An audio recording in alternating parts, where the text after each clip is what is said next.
Olá, amigos, muito obrigado por visitar o www.professorwallace.com.br e a todos vocês que me assistem pelo podcast. Nosso assunto de hoje é literatura. Vamos falar sobre o arcadismo, começando por seu contexto histórico, seu momento histórico, né?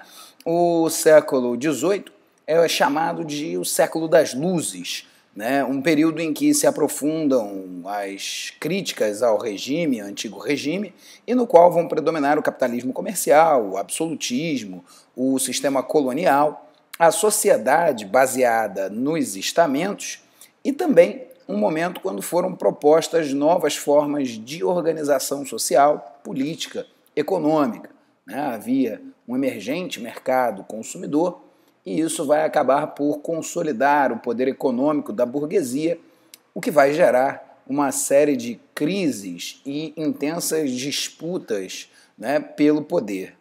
Os grandes pensadores da época, eles buscavam uma explicação racional para o mundo, lutando por melhorias das condições existenciais do próprio homem. Esse conjunto de ideias ficou conhecido como iluminismo. Os filósofos iluministas afirmavam que a razão guiaria o homem para a sabedoria e que o conduziria à verdade. Assim, a fonte de todos os conhecimentos era a própria razão. Tá? O século XVIII ele é marcado por grandes revoluções que vão provocar as mudanças na sociedade europeia e vão firmar o capitalismo como o sistema de produção dominante. A Revolução Industrial foi, sem dúvida, a mais importante dessas revoluções, sendo responsável por significativas mudanças na história da humanidade, conforme a gente vê aí pela imagem da máquina a vapor de James Watt, né?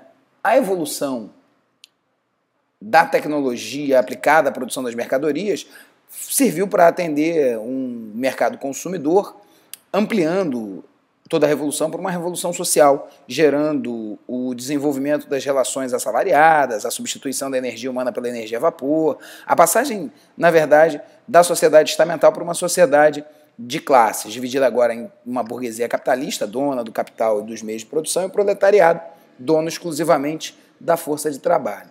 Enquanto isso, no Brasil, a descoberta do ouro na região das Minas Gerais, no final do século XVII, significa o início das grandes mudanças na sociedade colonial brasileira.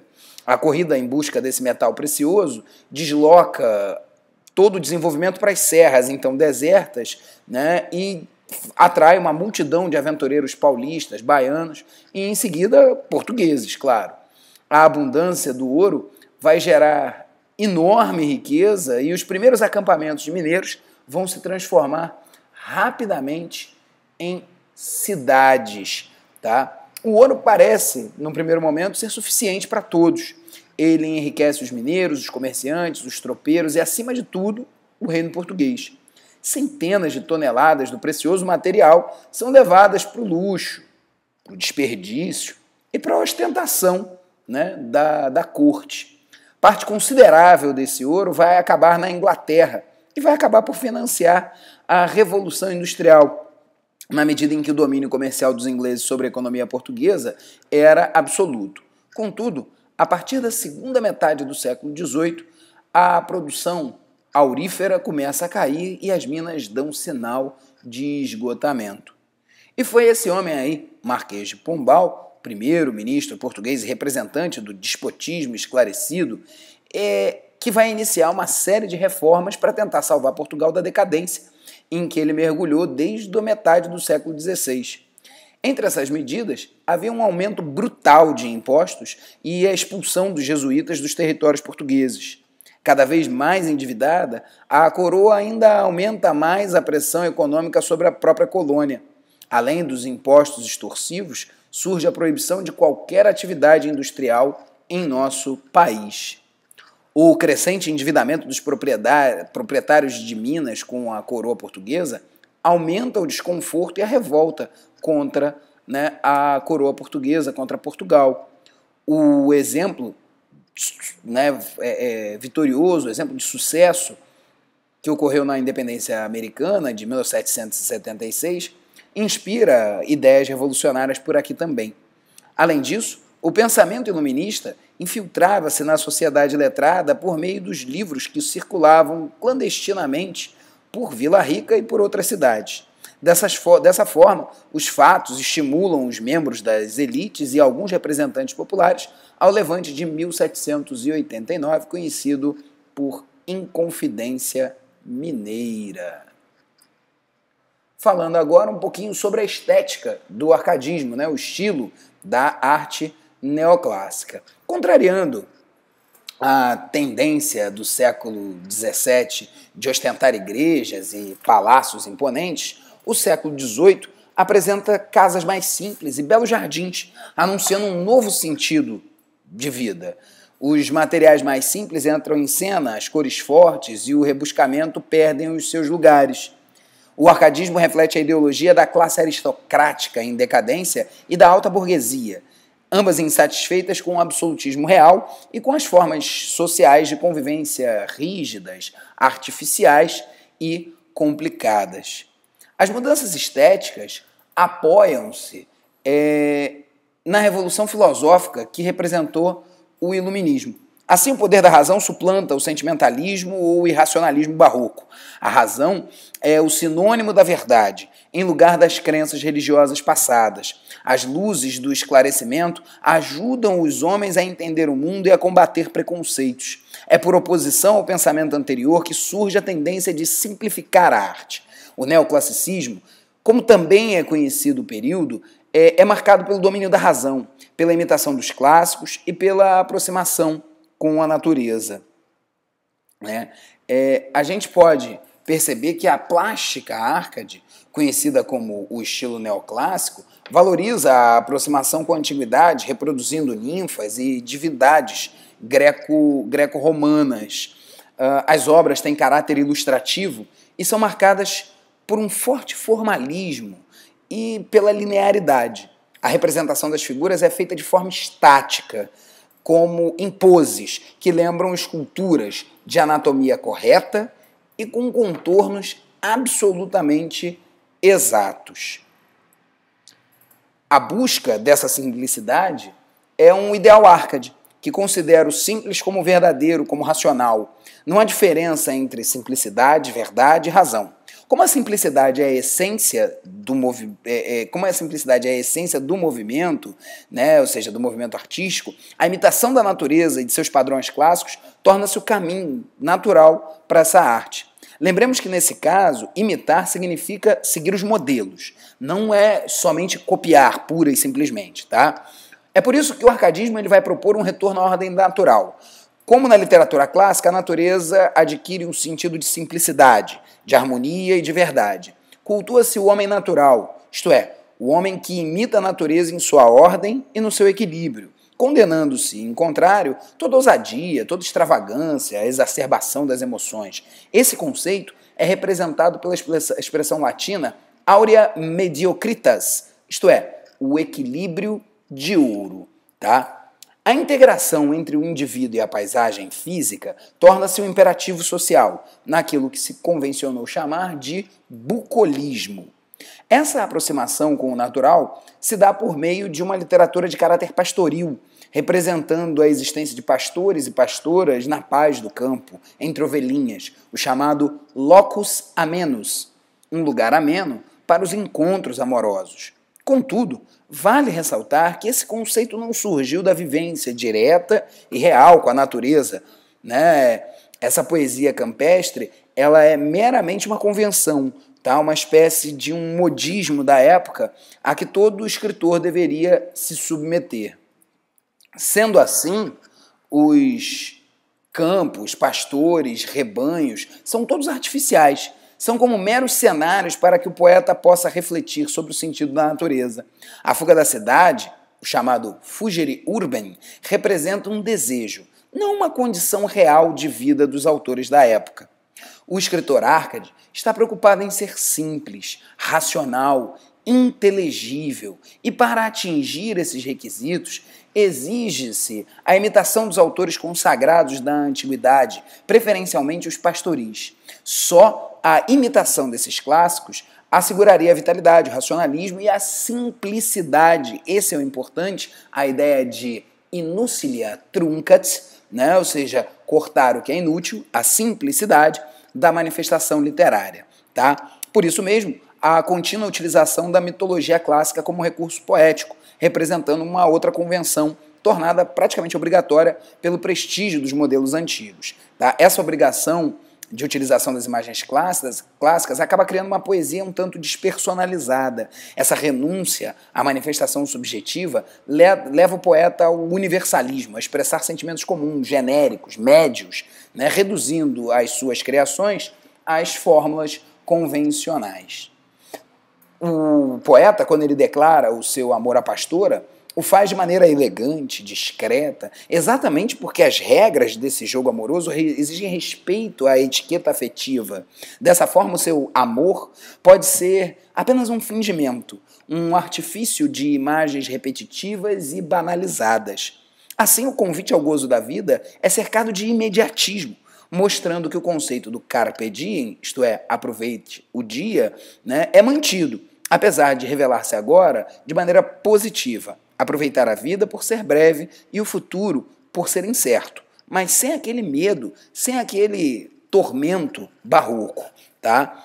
A importância do arcadismo reside no estabelecimento de um sistema literário organizado, né, com a presença de obras com objetivos estéticos mais ou menos em comum, uma diversidade de autores e até mesmo um público leitor. Ainda que um pouco incipiente, tais características passam às outras gerações literárias, criando as condições mínimas para o surgimento de uma literatura autônoma. Pode-se dizer, sem exageros, que o arcadismo representa o primeiro e decisivo passo no processo de fundação da literatura brasileira. E aí, a gente vai falar um pouco sobre os nossos poetas inconfidentes. O arcadismo ele encontrou expressão em um grupo de poetas que vivia em Vila Rica, o principal centro econômico do país no século XVIII. Os seus maiores representantes foram Cláudio Manuel da Costa, Tomás Antônio Gonzaga, Basílio da Gama, Silva Varenga, Alvarenga Peixoto e Santa Rita Durão. Falaremos aqui do Cláudio Manuel da Costa e do Tomás Antônio Gonzaga, começando pelo Cláudio Manuel da Costa, que nasceu em Mariana, filho de um rico minerador português, estudou com os jesuítas no Rio de Janeiro e formou-se em Direito na cidade de Coimbra. Voltando para o Brasil, estabeleceu-se em Vila Rica e exerceu a advocacia. Ocupou altos cargos na máquina burocrática colonial. O Cláudio Manuel da Costa é um curioso caso de poeta de transição.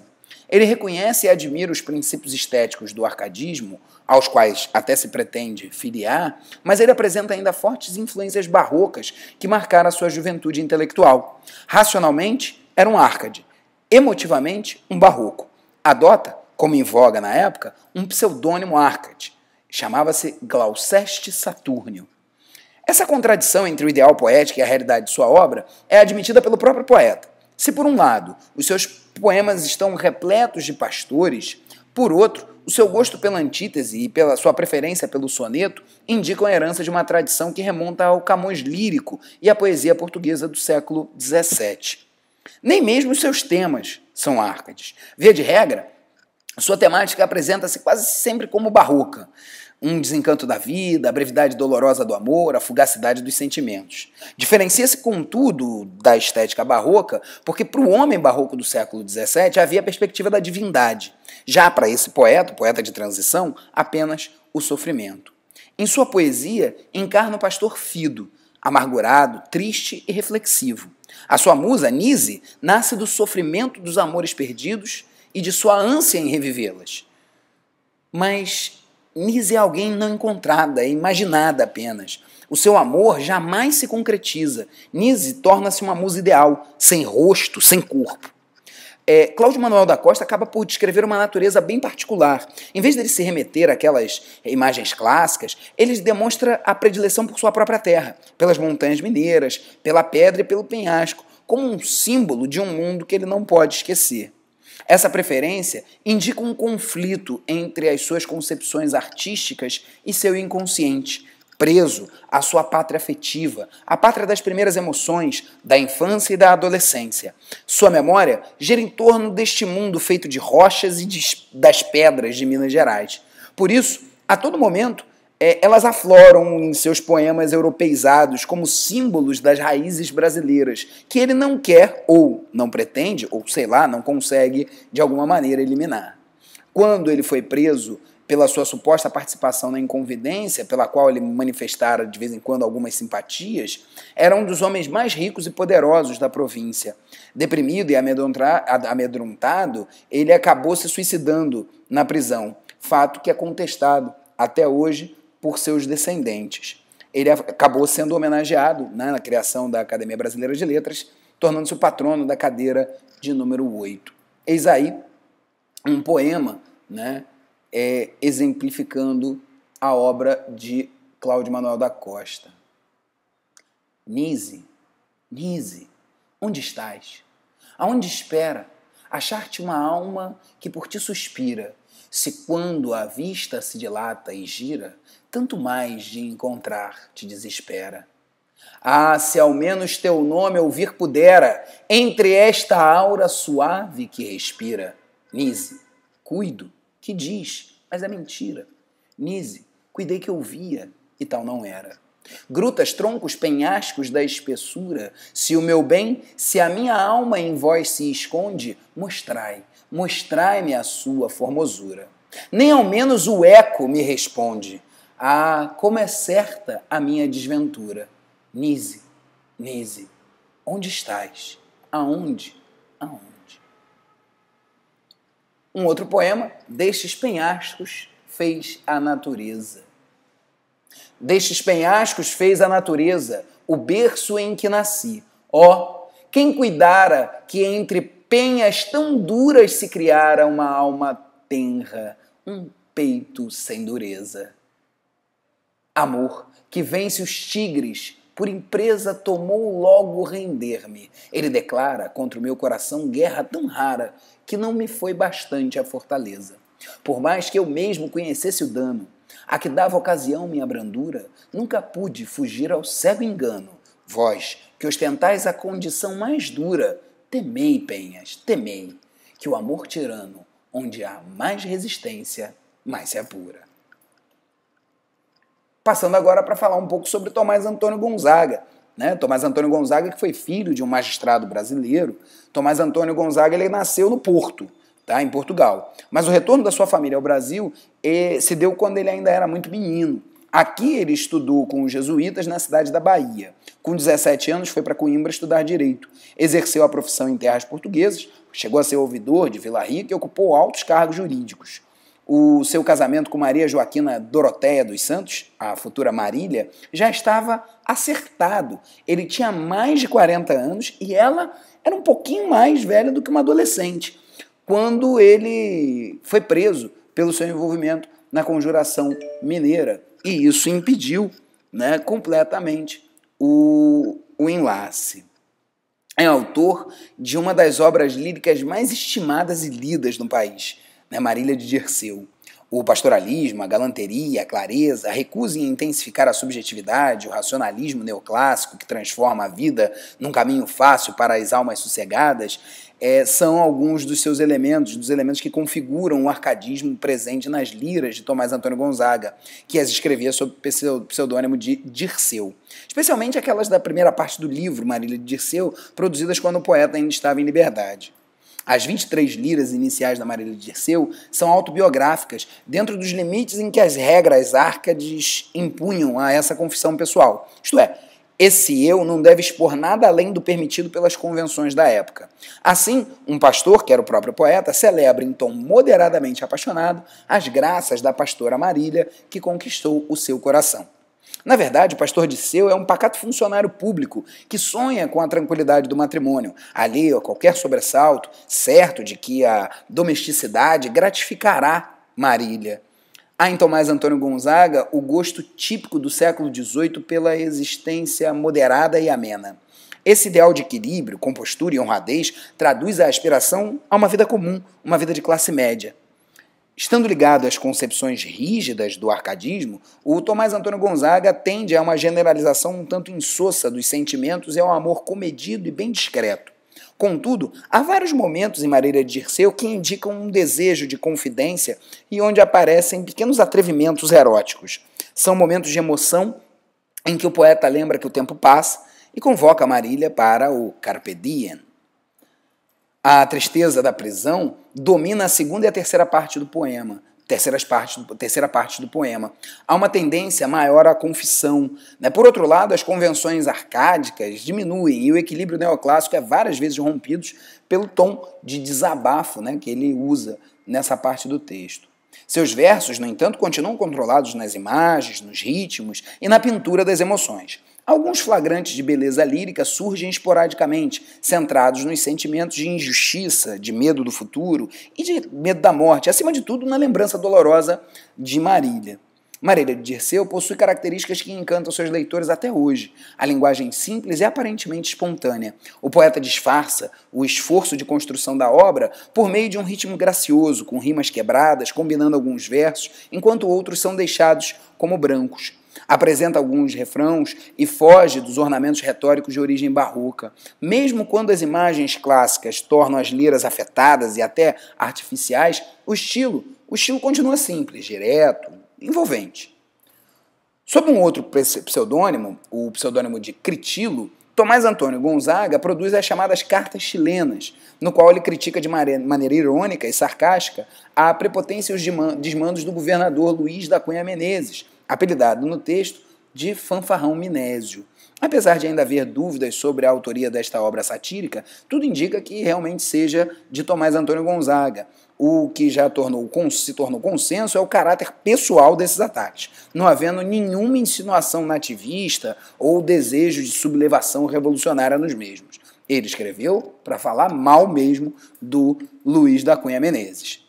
Sua veia revolucionária manifestou-se em sua participação na Inconfidência Mineira, pela qual ficou preso 3 anos numa prisão no Rio de Janeiro e depois da sua condenação, ele foi condenado a 10 anos de degredo lá em Moçambique. Lá ele casou-se com a filha de um rico traficante de escravos e voltou a ocupar postos importantes na burocracia portuguesa. Tomás Antônio Gonzaga morreu no continente africano em 1810 e foi homenageado anos mais tarde como patrono da cadeira 37 na Academia Brasileira de Letras. Um exemplo da primeira parte, a parte mais árcade, a lira 31. Minha Marília, se tens beleza da natureza, é um favor. Mas se aos vindouros teu nome passa, é só por graça do Deus do amor, que tanto inflama a mente e o peito do teu pastor. Em vão se viram perlas mimosas, jasmins e rosas, no rosto teu. Em vão terias essas estrelas e as tranças belas que o céu te deu, se em doces versos não a cantasse o bom Dirceu. A parte 2, já dominada pelo sentimento, pela prisão, por todas as sensações que ele passa, a lira 31 diz assim: roubou-me, ó minha amada, a sorte ímpia, quando de meu gozava num só funesto dia. Honras de maioral manada grossa, fértil, extensa herdade, bem reparada choça. Meteu-se nesta infame sepultura que é sepulcro sem honras, breve masmorra, escura. Aqui, ó minha amada, nem consigo, venho outro desgraçado sentir também comigo. Mas esta companhia não mereço, os deuses me dão outra, ainda de mais apreço.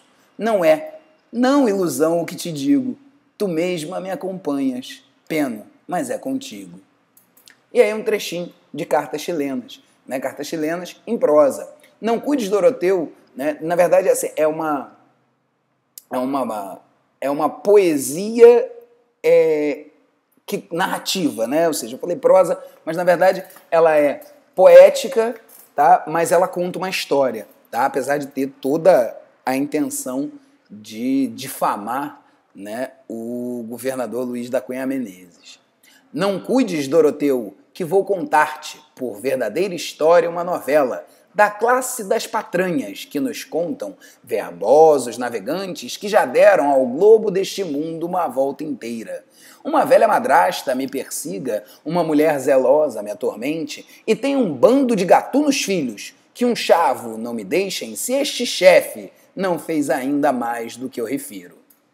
Tem pesado semblante, a cor é baça, o corpo de estatura um tanto esbelta, feições compridas e olhadura feia, tem grossas sobrancelhas, testa curta, nariz direito e grande, fala pouco, em rouco baixo som, de mau falsete. Sem ser velho, já tem cabelo russo e cobre este defeito e fria calva a força de polvilho que lhe deita.